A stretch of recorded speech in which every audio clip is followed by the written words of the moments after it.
Hi friends, అరిసెల కథ. ఈ కథ మీకోసం. హాయ్ చుట్కీ. హాయ్ చోటు, చెప్పు. ఏం లేదు చుట్కీ, మన ఈ కథ మీకోసం వాళ్ళు కథలు పెట్టడానికి ఎంత కష్టపడుతున్నారు.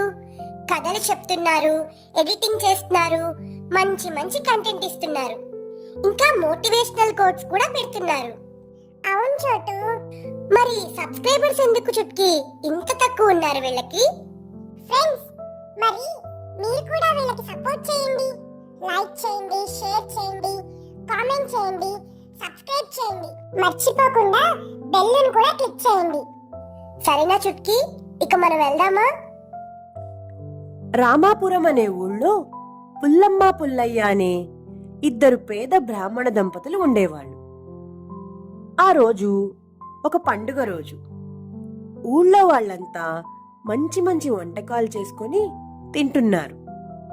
వాళ్ళకి కూడా ఏదో ఒకటి చేసుకొని తినాలనిపించింది.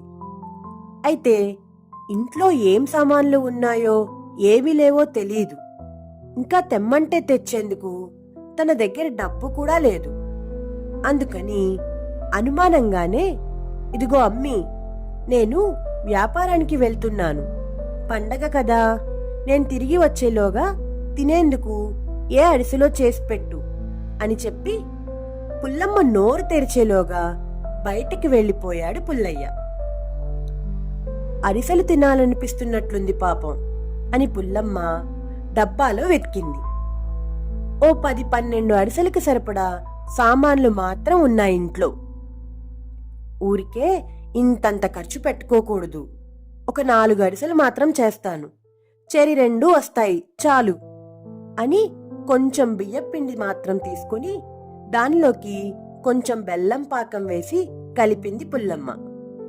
ముందుగా ఒక అరిసె చేయగానే ఆ గుమగుమలకి ఆమె నోరు ఊరింది.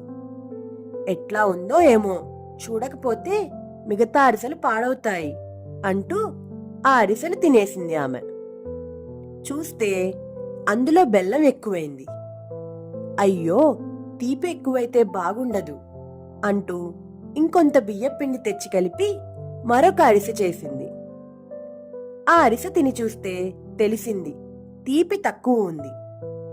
అందుకని ఇంకొంత పాకం పట్టి దానికి కలిపి ఇంకో అరిసె చేసి రుచి చూసింది.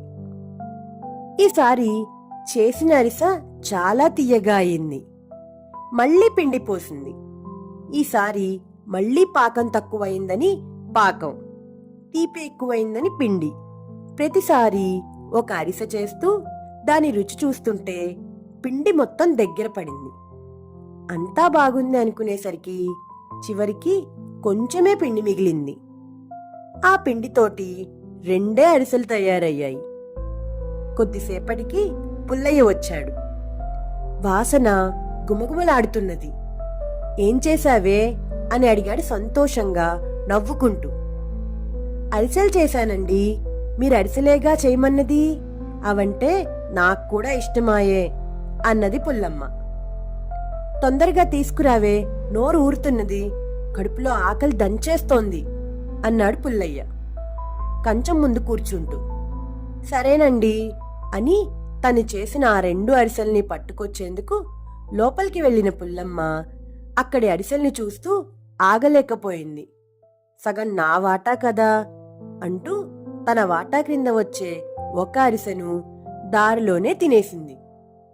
మిగిలిన ఒక్క అరిసెను మాత్రం కంచంలో పెట్టి భర్త ముందు పెట్టింది. పుల్లయ్య ఆ అరిసెను చూసి ఆశ్చర్యపోయాడు. ఒక్కటేనా, ఇదేనా వచ్చింది అన్నాడు ఏడుపు మొహం పెట్టి. లేదండి, మొత్తం 12 అరిసెలొచ్చాయి, కానీ మిగతా 10 రుచి చూడడానికే సరిపోయాయి అన్నది పుల్లమ్మ అమాయకంగా. అన్నేసి అరిసెలు ఎలా తిన్నావే అన్నాడు పుల్లయ్య.